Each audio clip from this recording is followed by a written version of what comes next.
Assalamualaikum warahmatullahi wabarakatuh teman-teman. Kita memasuki part keempat dari novel yang berjudul Istri 200 kg karya Ilyas Onek.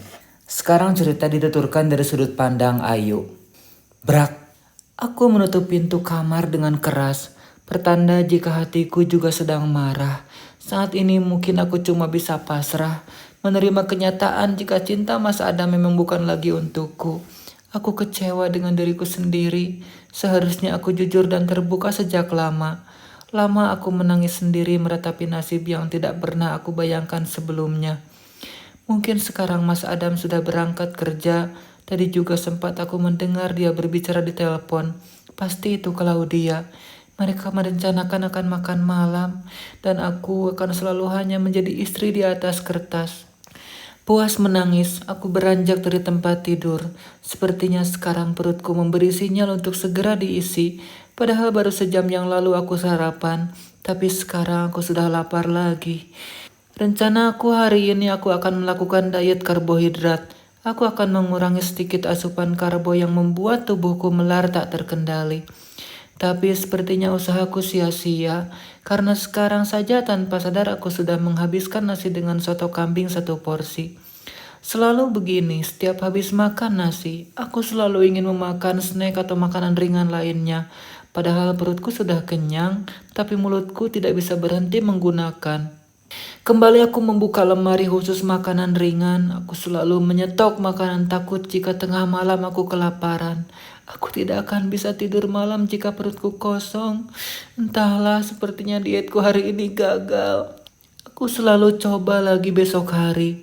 Aku akan makan sepuasnya hari ini, agar besok aku bisa diet dengan lancar. Setelah menghabiskan semua makanan yang ada di hadapanku, aku segera membersihkan semuanya. Takutnya Mas Adam kembali mentertawakan aku karena tadi aku sudah bilang padanya untuk diet. Aku kembali masuki kamar kami berdua. Aku menatap nana ranjang kami yang dingin. Sudah hampir sebulan kami menikah, tapi kami tidak pernah tidur seranjang. Mas Adam selalu memilih tidur di sofa. Dia juga tidak pernah mengajakku untuk sekadar bercerita jika di rumah. Dia akan selalu sibuk dengan ponselnya. Tak terasa air mataku jatuh. Menangis dalam diam. Hatiku terasa perih menerima kenyataan pahit yang aku alami sekarang. Aku duduk di lantai dan dengan cepat tanganku menarik satu kotak yang sengaja aku simpan di bawah tempat tidur. Aku membuka kotak yang berwarna ungu itu dengan air mata yang terus mengalir. Ini adalah kotak kenanganku dengan Mas Adam. Kotak ini akan menjadi bukti jika cinta Mas Adam yang sebenarnya hanyalah untukku, bukan untuk wanita pengkhianat itu. Selembar foto yang tertempel di dalam kotak kenangan, fotoku dengan Sarah Claudia. Di sana tertulis Februari 2014 yang artinya foto ini dicetak sekitar 7 tahun yang lalu. Di sini kami saling berpelukan dan tersenyum bahagia melihat kamera. Ini adalah momen di mana aku dan Claudia baru saja lulus di universitas. Meski kami beda jurusan, tapi kami selalu bersama setiap saat. Aku akan menunggunya selesai jam mata kuliah. Begitu juga sebaliknya, dan akan menungguku menyelesaikan jam mata kuliahku. Aku mengambil jurusan yang sama dengan Mas Adam karena aku ingin selalu dekat dengan dia. Claudia juga menyarankan agar aku berkenalan dan menyatakan perasaanku pada Mas Adam. Tapi aku belum siap untuk itu. Aku memilih mencintainya dalam diam. Aku selalu menonton ketika Mas Adam mengikuti turnamen futsal yang diadakan oleh pihak kampus. Aku juga masuk organisasi yang sama dengan Mas Adam, tapi sayang sepertinya Mas Adam sama sekali tidak melirik ke arahku. Karena sikapnya yang dingin itulah aku takut untuk mengungkapkan semua perasaanku. Aku juga mendengar gosip jika Mas Adam menolak semua cewek yang suka padanya. Jadi aku memutuskan untuk menjadi penggemar rahasianya saja dengan cara berkenalan dengannya melalui sosial media. Aku tahu Mas Adam aktif di salah satu aplikasi tempat kita sering mengunggah foto dan video. Saat ini aku juga sering mengiriminya pesan melalui akun biru. Pertamanya dia tidak membalas pesanku. Tapi setelah aku berusaha untuk mengirimkannya pesan hampir setiap hari, akhirnya dia mau membalas pesan-pesan dariku. Dan sampai hari ini, aku sering berbalas pesan dengan Mas Adam. Tentu saja aku menggunakan nama samaran, karena aku belum siap jika nanti Adam menolak cintaku. Ternyata di dunia maya, Mas Adam tidak sedingin di dunia nyata. Dia sangat ramah padaku. Kami juga sering bertukar cerita tentang keseharian yang kami lewati. Sampai suatu hari Mas Adam mengajakku untuk bertemu. Karena katanya dia sudah nyaman denganku, dia juga ingin mengenalku secara langsung. Kamu bisa kan? Aku tunggu. Jangan lupa makan ya. Juga dandan yang cantik untukku. Satu pesan dari Mas Adam. Aku tersenyum sendiri melihat isi pesan yang dia kirimkan untukku. Kamu kenapa sih? Dari tadi senyum-senyum sendiri. Tanya Claudia penasaran. Nih, aku menyodorkan ponselku pada Claudia agar dia bisa membaca sendiri pesan dari Mas Adam untukku.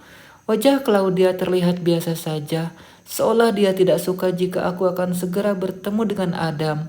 Aku kan udah ngingetin kamu yuk, jangan dekat-dekat sama Adam. Dia itu playboy loh, semua cewek juga dia gituin, ucap Claudia mengingatkan aku.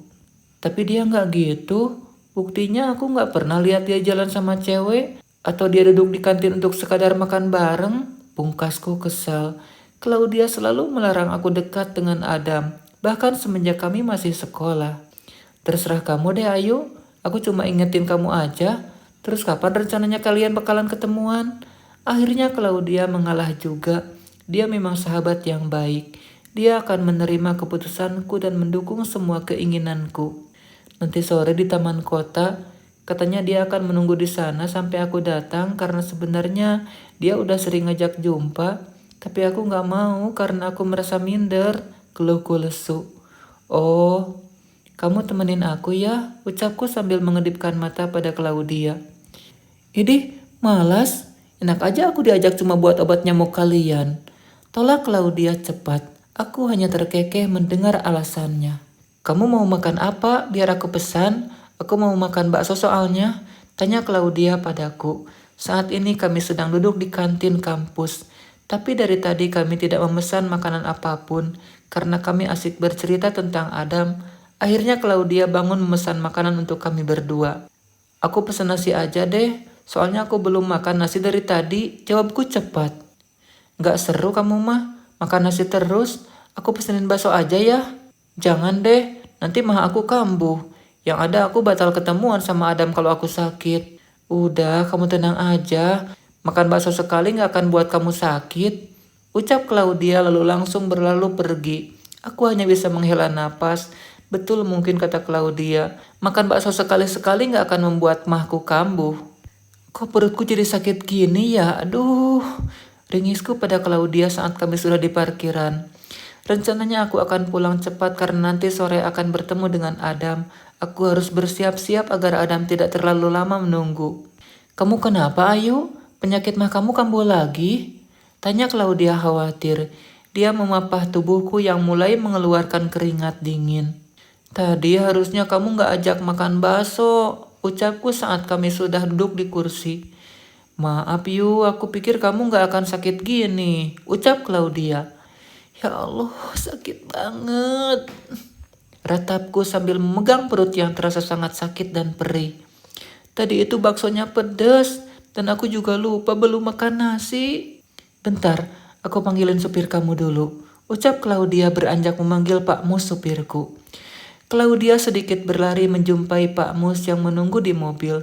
Seandainya tadi aku tidak mendengarkan omongan Claudia, mungkin aku tidak akan sakit begini. Sepertinya aku gak bisa datang. Aku mengirimkan satu pesan pada Adam, mengatakan jika aku tidak bisa menemuinya hari ini. Setelah pulang tadi aku langsung minum obat yang membuatku tertidur pulas. Bahkan sekarang jam sudah menunjukkan pukul 3, seharusnya kami sekarang sudah bertemu. Kenapa? Aku sudah di taman. Balas Adam. Aku tahu, tidak mungkin aku membatalkan janjiku pada Adam, karena dia pasti akan marah dan kecewa. Selama kami berhubungan melalui dunia maya, dia sering mengajakku untuk bertemu. Tapi aku menolak dengan mengatakan jika aku belum siap. Dan sekarang, ketika aku sudah siap, malah aku mengingkari janji. Lalu aku bangun dan bersiap untuk ke taman. Aku hanya memakai make up tipis agar aku tidak terlambat menemui Adam. Untung saja papa dan mama belum pulang. Jika tidak, aku akan dimarahi kalau keluar dalam keadaan sakit begini. Pak Mus, anterin aku ya ke taman kota, cepetan. Bukannya non lagi sakit, kok malah pergi-pergi? Tanya Pak Mus yang melihatku berjalan ke arahnya. Urgen ini Pak Mus, jangan bilang-bilang sama mama ya. Ucapku saat sudah sampai di depan mobil yang terparkir di halaman depan. Iya non. Padahal perjalanan menuju ke taman kota itu hanya 20 menit, tapi rasanya seperti 1 jam. Berkali-kali aku menyuruh agar Pak Mus untuk ngebut, tapi tetap saja perasaanku mobil berjalan dengan lambat. Bapak nunggu di sini saja ya, ucapku pada Pak Mus setelah kami sudah sampai di taman kota. Iya non. Di sini banyak sekali pengunjung. Mungkin karena sudah sore, jadi orang bisa bersantai dengan keluar atau teman. Aku melirik jam di pergelangan tangan. Sudah jam 15.40. Pasti ada marah dan dia sudah pulang. Aku mencoba mengambil ponsel untuk menghubunginya, tapi sialnya ponselku sepertinya ketinggalan di rumah. Ini mungkin aku terlalu buru-buru ke sini. Aku memutuskan untuk berkeliling mencari keberadaannya Adam. Aku yakin dia pasti akan menungguku. Karena semenjak kami berhubungan melalui media sosial, dia pernah bilang nyaman denganku. Semoga saja memang Adam belum pulang, karena aku bertekad setelah bertemu dengan dia hari ini, aku akan mengatakan perasaanku yang sesungguhnya pada dia. Aku masih nggak nyangka kalau ternyata Lady Rose itu kamu. Dek, Lady Rose, batinku. Karena nama Lady Rose adalah nama samaran ketika aku berkenalan dengan Adam. Dan suara yang terdengar barusan adalah suara Adam. Aku segera mencari keberadaan Adam, karena aku yakin dia ada di bangku di sebelah pohon rindang ini. Tapi dengan siapa dia berbicara? Dengan cepat aku mencoba mengitari tanaman yang melingkar ini. Aku harus mencari tahu siapa yang mengaku-ngaku menjadi Lady Rose. Langkahku terhenti ketika jarakku dan jarak mereka tinggal 10 meter lagi. Di sana Claudia, sahabatku yang sedang duduk berduaan dengan Adam. Kenapa? Tok tok tok. Non, permisi ada tamu. Terdengar suara Mang Maman dari luar yang mengejutkan aku tentang kenangan masa lalu yang pahit.